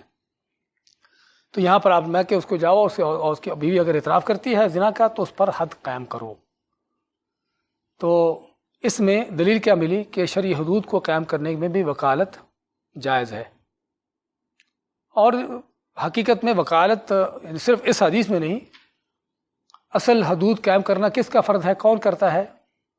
حاکم، حکمران، خلیفہ ہے، بادشاہ ہے، صدر ہے، وزیر اعظم، جو بھی اس کو نام دے لیں۔ اب اس کی جگہ پر جو بیٹھے ہوتے ہیں قاضی، جج، یہ سارے کون ہوتے ہیں؟ ہاں، اس کے وکیل ہوتے ہیں، سمجھے نا، یہ سارے اس کے وکیل ہوتے ہیں۔ تو جس طرح آپ نے انیس کو بھیجا اس کام کے لیے، یہ سارے قاضی جج جو ہے وہ انیس کی جگہ پر ہیں، سمجھے نا، انیس کی جگہ پر ہیں کہ جن کے پاس لوگ اپنے معاملات لے کر آتے ہیں، کیس لے کر آتے ہیں، وہ ان کو دیکھتے ہیں اور پھر وہ خود ہی اس کے بارے میں فیصلہ کر دیتے ہیں کہ اس کا حکم یہ ہوگا، اور ان کا یہ فیصلہ اصل حکمران کے طرف سے ہے، اس کی نیابت میں ہے، اس کی وکالت میں ہے، یعنی یہ لوگ اس کے وکیل ہیں۔ تو شرعی حدود کے نافذ کرنے میں بھی جو ہے وہ ان کے وکالت جائز ہے۔ اب یہاں پر ایک اشکال بعض لوگوں نے ذکر کی ہے کہ اللہ کے نبی صلی اللہ علیہ وسلم نے ان کے باوجود، حالانکہ اس عورت نے اعتراف نہیں کیا آپ کے پاس آ کر، اپنے زنا کا جو ہے اقرار نہیں کیا، لیکن اس کے باوجود جو ہے اس پر حد قائم کرنے کے لیے آدمی کو بھیجا، جبکہ اس کے مقابلے میں آپ کے پاس مائت الغامدی، اس کا واقعہ آپ نے سنا ہوگا کہ انہوں نے زنا کیا اور آپ کے پاس آیا اور آ کے خود اس نے کہا کہ اللہ کے لیے میں نے زنا کیا ہے، مجھے پاک کرو۔ تو آپ میں کہ شاید تم نے زنا نہ کیا ہو، تم نے ویسے کچھ یعنی کہ بوس و کنار کیا اس طرح کی چیز کو، اس نے کہتا ہے میں نے زنا کیا ہے، وہ چیز جو خاوند بیوی کے ساتھ کرتا ہے، اور کھلے الفاظ میں انہوں نے بولا۔ تو کافی یعنی کہ آپ نے اسے، بلکہ بعض حدیثوں میں آتا ہے کہ 4 مرتبہ آپ نے اس سے جو ہے، اس نے 4 مرتبہ اس بات کا اعتراف کیا کہ واقعی میں نے یہ چیز کی ہے، پھر آپ نے صحابہ کو حکم دیا کہ اس پر جو ہے اس کو رجم کرو۔ لیکن یہاں پر اس صحابی کو آپ نے بھیجا کہ جو اس کی بیوی اگر اعتراف کرتی ہے تو اس پر رجم کی حد قائم کرو، بغیر اس کے کہ 4 دفعہ اعتراف کرے یا نہ کرے۔ تو بعض علماء نے حضرت ماعز کی حدیث کو جو ہے وہ 4 دفعہ جو اعتراف کا ذکر آتا اس میں، اس کو لیا ہے کہ 4 دفعہ اعتراف جو ہے 4 گواہوں کی حیثیت رکھتا ہے۔ تو انہوں نے شرط قرار دی ہے کہ کسی پر اپنے حد قائم کرنے کے لیے زنا کی شرط ہے کہ وہ 4 دفعہ اعتراف کرے۔ 4 دفعہ اعتراف نہیں کرتا تو اس وقت تک اس پر حد قائم نہیں کی جائے گی، لیکن جو صحیح ہے وہ یہ ہے کہ 1 دفعہ کا اعتراف بھی اس نے کر لیا تو وہ کافی ہے۔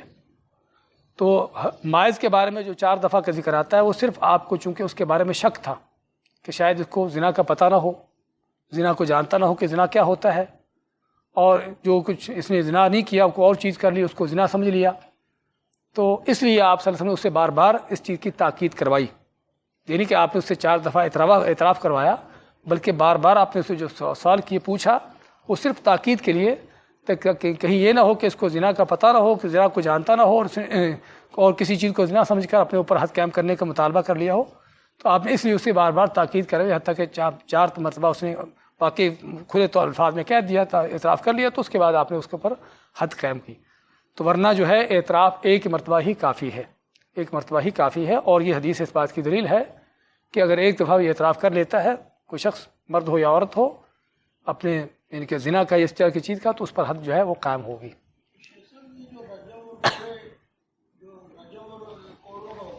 جی ہاں، کوڑوں سے زندہ رہے گا، کوڑوں سے نہیں مرتا، لیکن کوڑے کس کے لیے ہیں؟ جو غیر شادی شدہ ہو، جو غیر شادی شدہ ہے اس کے لیے کوڑے ہیں۔ غیر شادی شدہ کا معنی جس کا شرعی نکاح ہوا ہی نہیں، یعنی فرض کرو کسی کا نکاح ہوا، بیوی فوت ہو گئی، نکاح ہوا، بیوی کو طلاق دے دی، یا کسی وجہ سے دونوں الگ الگ ہو گئے، سمجھے نا، وہ شادی شدہ سمجھا جائے گا۔ شادی شدہ ہونے کا معنی ضروری نہیں کہ اس کی بیوی یعنی کہ اس کے ساتھ رہتی ہو یا بیوی یعنی کہ نکاح میں ہو، تو شادی شدہ ہونے کا معنی کہ کسی وقت بھی زندگی میں اس کا نکاح ہوا، شرعی نکاح ہوا، بیوی سے میل ملاپ ہوا، اس کے بعد وہ الگ ہو گئے، فوت ہوگی، کچھ بھی ہوا، وہ شادی شدہ سمجھا جائے گا، اس کے اوپر رجم ہے۔ جو شادی شدہ جس نے نکاح کیا ہی نہیں، شادی کی نہیں اب تک، چاہے وہ بڑا یعنی کہ کیسی کس عمر بھی کیوں نہ ہو، تو یہ جو ہے جس پر کوڑے ہیں. تو کوڑوں کا اصل جو ہے ہمارے یعنی کہ کچھ عرصہ پہلے کوڑے لگتے تھے کہ جس سے وہ جسم جو ہے وہ جلد پھٹتی تھی. یہ کوڑے نہیں بھی، کوڑا جو ہے وہ بلکہ ہم آگے حدود کے اندر پڑھیں گے کہ کوڑے لگانے کا جو شرعی طریقہ کار ہے، یعنی اس کا حد قائم کرنے کا طریقہ کیا ہے کہ کوڑے لگانے والے کا بازو جو ہے اس سے آگے نہ اٹھے، یہاں سے زیادہ نہ اٹھے، اس کا بازو یہاں پر ہو اور صرف اس ہاتھ سے، یعنی کہ وہ پورے اپنے زور کے ساتھ، سمجھا.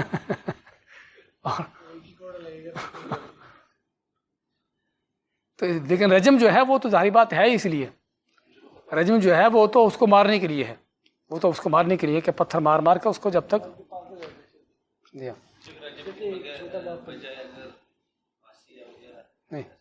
شرعی حد جو رجم ہے، سمجھے نا. اس لیے یعنی کہ شرعی حدود کو نافذ کرنا جس طرح سے آئی ہیں یہ ضروری ہے. پھانسی قتل یہ اس کی حد نہیں ہے، سمجھے نا، کیونکہ اللہ تعالیٰ نے یہ حدیں رکھی اسی لیے ہیں کہ جو اس کے اندر اللہ تعالیٰ کے حکمتیں ہیں، مقاصد ہیں، وہ انشاءاللہ پڑھیں گے ہم تفصیلاً شرعی حدود میں آگے جا کے آئے گا انشاءاللہ ہمارا. آج یہ اقرار پڑھ لیں تاکہ ایک ہی حدیث باب الاقرار، اقرار کا بیان. جی ہاں انشاءاللہ کرتے. عن ابي ذر رضي الله تعالى عنه قال قال لي رسول الله صلى الله عليه وسلم قل الحق ولو كان مرا. وصححه ابن حبان في حديث طويل. حضرت ابو ذر رضی اللہ تعالیٰ عنہ سے روایت ہے کہ رسول اللہ صلی اللہ علیہ وسلم نے مجھے ارشاد فرمایا حق کہو خواہ کڑوا ہی کیوں نہ ہو. جی باب الاقرار. اقرار کیا چیز ہے؟ اقرار جس کو ہم کہتے اعتراف، اعتراف کرنا، وہ چیز کسی بھی چیز کا اعتراف ہو، کسی مالی حق کا ہو، کسی جرم کا ہو، کوئی کسی بھی چیز کا اعتراف کرنا، اس کو کہتے اقرار. اور اقرار کا لفظ اس کو اس لیے کہا گیا کیونکہ وہ اعتراف کرنے والا اپنے اوپر ایک چیز کو وہ قائم کر رہا ہے. مقر کے معنی کسی چیز کو اپنے اوپر ثابت کرنا، اپنے اوپر کسی چیز کو ثابت کرنا، اپنے اوپر ہو یا کسی اوپر ہو. اور اقرار کی 3 شکلیں ہیں، 3 قسمیں ہیں. اقرار علیہ، اپنے اوپر کسی چیز کا اقرار کرنا. اپنے اوپر کے معنی کہ کسی حق کا، کسی اور کے حق کا اپنے اوپر اقرار کرنا. کسی اور کا حق، اس کا اپنے اوپر اقرار کرنا کہ فلاں کا میرے اوپر یہ حق ہے، فلاں کا میں نے اتنا قرضہ دینا ہے، فلاں کا اتنا میں نے اس کو اتنا مال دینا ہے، سمجھے نا. تو یہ اپنے اوپر حق اقرار علیہ. اقرار لہ، اپنے لیے اقرار کرنا. اپنے لیے اقرار کے معنی کہ یہ چیز میرا حق ہے، یعنی کس چیز کے حقدار ہونے کا دعویٰ کرنا، جس کو آپ دوسرے الفاظ میں کہیں گے. پہلا کیا تھا؟ کسی اور کے حق کا اپنے اوپر اعتراف کرنا کہ حق اس کا ہے میرے اوپر. دوسری کیا ہے؟ میرا حق اس کے اوپر ہے، اپنے حق کا اعتراف کرنا کسی اور پر. اور تیسری اقرار کی شکل ہے اقرار لغیرہ، کہ نہ اپنے اوپر نہ اپنے لیے بلکہ کسی اور کے لیے، کسی اور کے اوپر حق کا اعتراف کرنا کہ فلاں کے اوپر یہ چیز ہے، فلاں کے اوپر یہ چیز ہے، اس کا اعتراف کرنا کہ فلاں اس چیز کا ذمہ دار ہے، فلاں جو ہے اس کو یہ حق دینا ہے، سمجھے نا. یہ اقرار کی 3 شکلیں. تو یہ اقرار ہے. تو یہاں پر آپ نے فرمایا کہ قل الحق ولو کان مرا، کہ حق کہو چاہے وہ جو کہ کڑوا بھی کیوں نہ ہو. اور کڑوا کب ہوگا؟ جب اپنے خلاف ہوگا، جب اپنے اوپر کوئی ذمہ داری آئے گی، اپنے اوپر کوئی چیز ادائیگی، اس کا چیز اپنے اوپر آئے گی، تو یہ ہوگا جو مر ہے.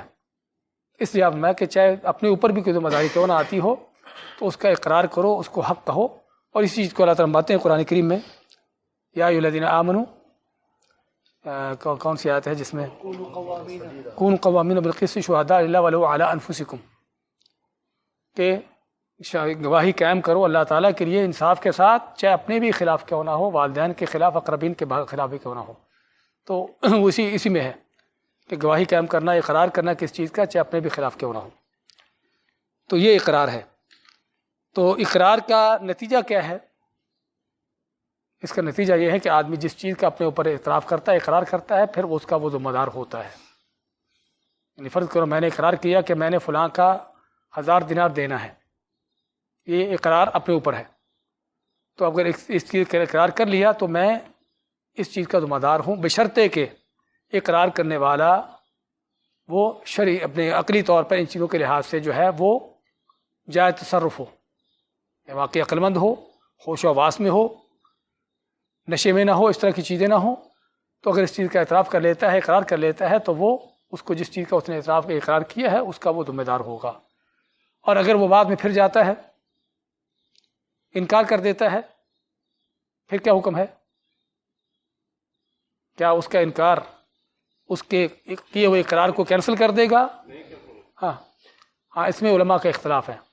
بعض کہتے ہیں کہ اس نے اقرار کر لیا تو اس کا اقرار اب کینسل نہیں ہوگا، لازمی اس کو وہ چیز ادا کرنا ہوگی.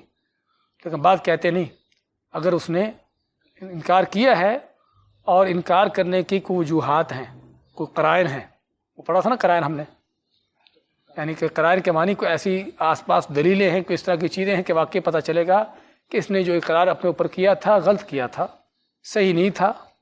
تو تب جو ہے اس کے انکار کو، جو اقرار کے مقابلے میں کیا انکار، تو اس کا انکار جو ہے وہ قابل قبول ہوگا، اس کے انکار کو قبول کیا جائے گا. بارک اللہ فیکم، جزاکم اللہ خیر.